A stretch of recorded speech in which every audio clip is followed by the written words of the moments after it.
Buenas tardes, compañeros y compañeras. Nosotros somos el grupo número 2. Nuestro grupo está conformado por Paola Elizabeth Morales, Melvin Gerardo Funes y su servidor Jonathan Ali González Martínez. El tema cual les voy a explicar hoy es sobre las irregularidades estructurales verticales y en planta que se plantean en el Código Hondureño de la Construcción. Como introducción, durante toda la historia, investigaciones de campo indican y confirman que en muchas ocasiones que las estructuras irregulares son las que mayor cantidad de daños sufren en comparación con estructuras geométricamente regulares. Estas presentan mayor debilidades en la estructura. En muchos casos, imperfecciones en los códigos o errores en los análisis y diseño. La configuración estructural juega un rol vital en la dimensión de un catástrofe. La configuración de la edificación puede ser descrita como regular o irregular en términos de tamaño y forma de la misma, el arreglo de los elementos estructurales y de la masa. Como objetivos tenemos simplificar y demostrar los diferentes tipos de irregularidades estructurales.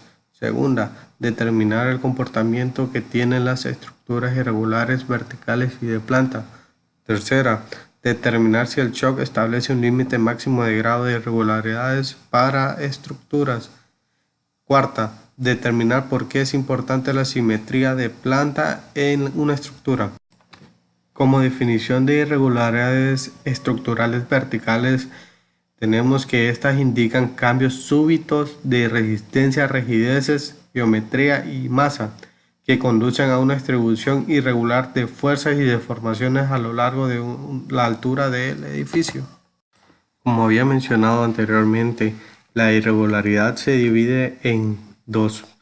Una es en vertical y la otra es en planta. Una de las irregularidades verticales es la de piso suave.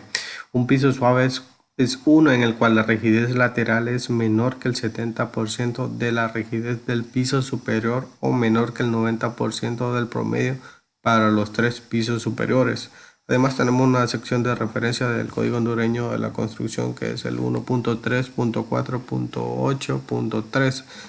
Aquí tenemos un claro ejemplo, ¿verdad?, de lo que le sucedió a un edificio con piso suave que presentó daño estructural severo durante un sismo en Caracas.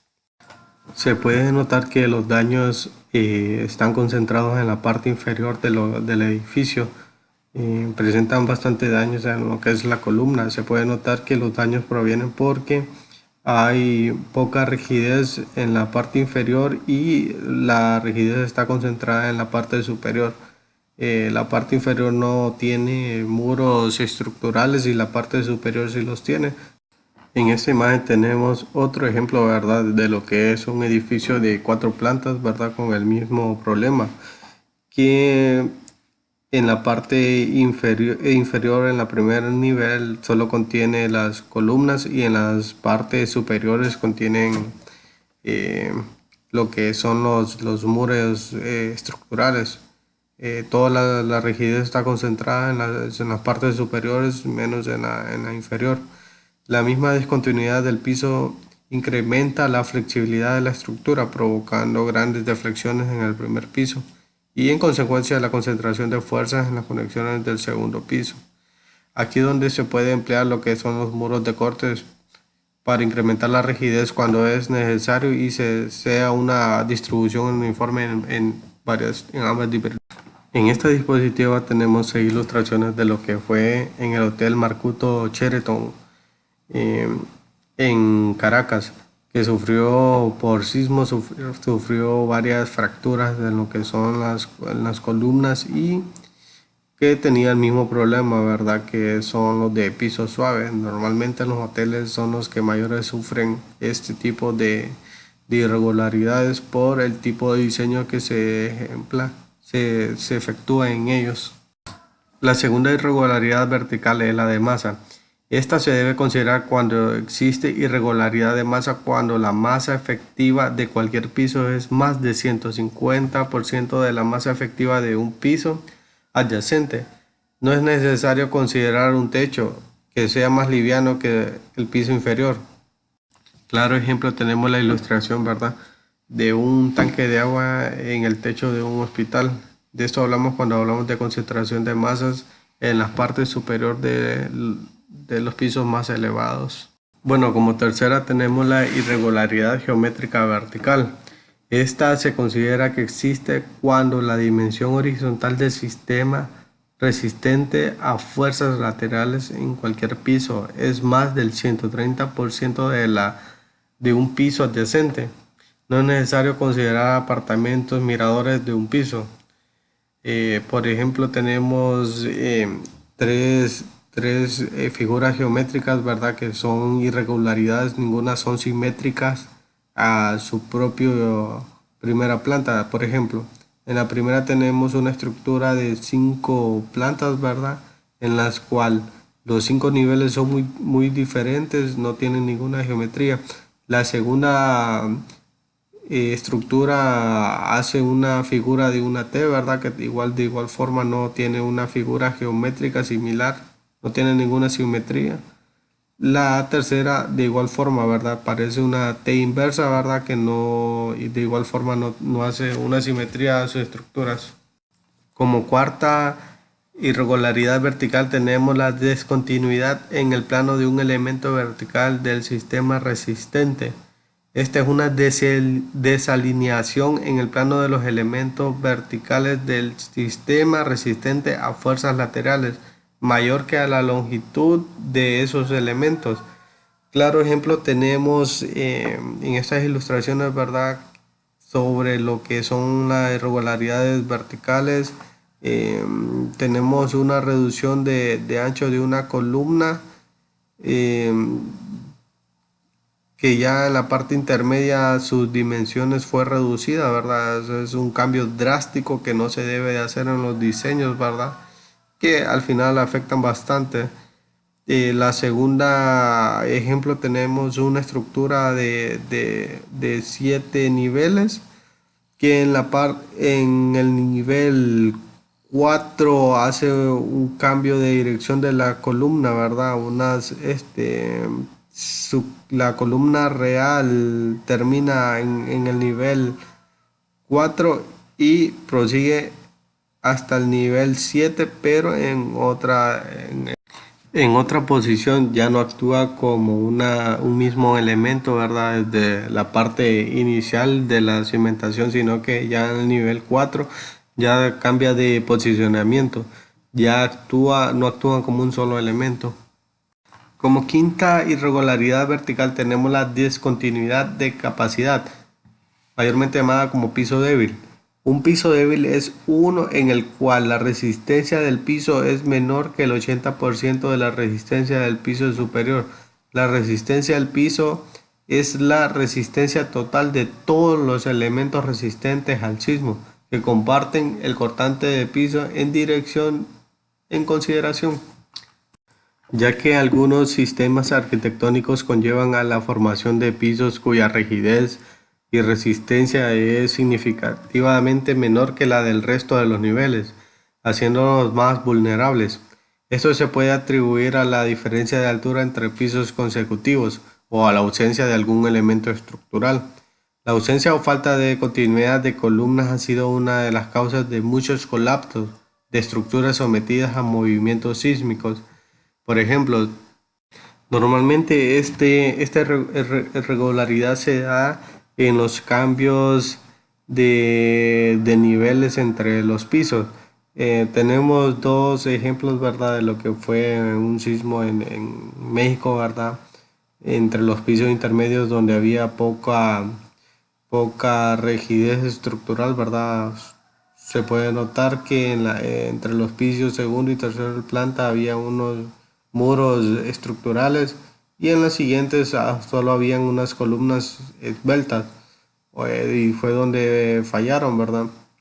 Se puede notar en la segunda imagen, ¿verdad? El edificio de aproximadamente unas seis niveles, ¿verdad? Que se derrumbó lo que fue la parte, tal vez el quinto nivel, donde se desplomó también la sexta planta. Lo que es en la tercera imagen, tenemos un modelado, lo que es un edificio de 1, 2, 3, 4, 5 niveles, ¿verdad? Donde podemos notar de los que les estaba mencionando, ¿verdad? El cambio drástico de altura entre los niveles, que es la mayor causa de esta irregularidad. Ya entrando en el tema de las irregularidades en planta, tenemos la irregularidad torsional o considerarse cuando los diafragmas no son flexibles. Debe considerarse que existe irregularidad torsional cuando el desplazamiento lateral máximo relativo calculado, incluyendo torsión accidental, en un extremo de la estructura transversal a un eje es más que el 1.2 veces el promedio de los desplazamientos laterales relativos de piso de los dos extremos de la estructura. Es así que se debe asignar un valor de 0.90 al coeficiente de irregularidad en planta si se cumple con esta función. No obstante, la penalidad en la misma independientemente de cuántas veces sea mayor la derivada promedio, lo cual no es correcto, pues a mayor diferencia, mayor torsión.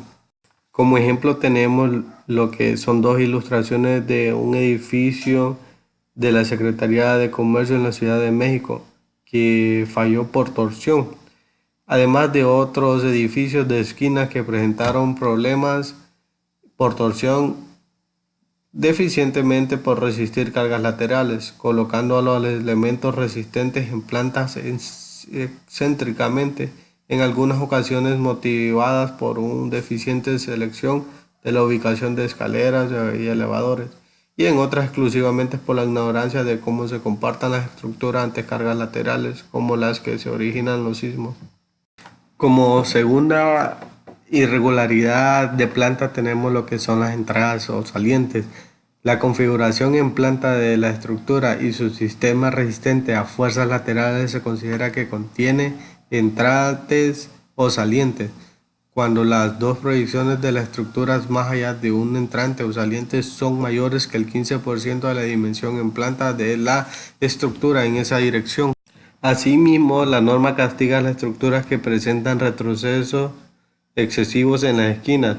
Para el efecto se considera un retroceso excesivo cuando las proyecciones de la estructura a ambos lados del entrante son mayores que el 15% mencionado de la dimensión de la planta de la estructura en la dirección del entrante. Tal y como se observa en la figura, el ejemplo mostrado, ¿verdad? Para el igual que en el caso anterior no se establece un límite en el porcentaje del entrante, pudiendo este llegar a valores tan altos hasta que la forma de la estructura tienda a ser una L. En este caso el coeficiente siempre sería el mismo 0.90. La tercera irregularidad en planta es la descontinuidad de diafragma. Diafragmas con descontinuidades abruptas o variaciones en la rigidez, incluyendo los que tienen recortes o aberturas mayores que el 50% de toda el área encerrada por el diafragma, o cambios en la rigidez efectiva del diafragma de más del 50% entre dos pisos adyacentes. Lamentablemente, en la arquitectura los diafragmas o pisos no son continuos. Estos son interrumpidos por la circulación vertical o por pozos de luz o aire. En el ejemplo de la ilustración se presenta lo que es un comportamiento rígido y flexible de un diafragma. En la primera se puede notar que está en compresión y en la segunda está en una deflexión en el plano. Como cuarta irregularidad de planta tenemos el desalineamiento fuera del plano. Esto se presenta como discontinuidades en la trayectoria de una fuerza lateral, tales como el desalineamiento fuera del plano de los elementos verticales. Este tipo de irregularidad abarca las estructuras que tienden a presentar formas geométricas tipo H, L o O. La configuración de la estructura se considera irregular cuando si el sistema de piso tiene discontinuidad, es apreciable o variaciones significativas en su rigidez, incluyendo las causadas por las aberturas, entrantes o huecos, en áreas mayores al 50% del área total del piso o con cambios de rigidez en el plano del sistema de piso, además de más del 50% entre niveles consecutivos. Y por último tenemos la última irregularidad en planta. ¿Qué es el sistema no paralelo? Este sistema es de elementos verticales resistentes a cargas laterales que no son paralelos o simétricos a los ejes ortogonales principales del sistema resistente a sismos. El último caso considera que una estructura es irregular cuando los ejes estructurales no son paralelos o simétricos con respecto a los ejes ortogonales principales de la estructura. Como se muestra en la figura que se da como ejemplo, en cuyo caso el cociente de irregularidad asignado es de 0.90, como se muestra en la tabla presentada. Como resultado obtuvimos un resumen de 5 conclusiones, ¿verdad?, respecto a los objetivos que se propusieron desde el inicio de la presentación. La primera conclusión tenemos que las normas no establecen un límite máximo de grado de la irregularidad, por lo que se penaliza de igual manera a todas las estructuras. Además, la penalidad se aplica en función de la geometría de la estructura. Segunda, las estructuras irregulares tienen discontinuidades físicas significativas en su configuración o en sus sistemas resistentes a fuerzas laterales y verticales. Tercera, es importante la simplicidad para un mejor comportamiento sísmico de conjunto de una estructura y resulta más sencillo proyectar, dibujar y entender y construir detalles estructurales. Cuarta, la torsión en planta en las estructuras es provocada cuando el centro de rigidez no coincide con el centro de masas del piso. Este resulta en el comportamiento deficiente de las estructuras y alta probabilidad de colapso durante el sismo. Quinta, al aplicar una simetría en los elementos estructurales y la rigidez periférica del piso, se evita el efecto de torsión en planta. Bueno, este fue el resumen de la investigación sobre las irregularidades estructurales verticales y en planta que se plantean en el Código de la Construcción. Muchas gracias por la atención.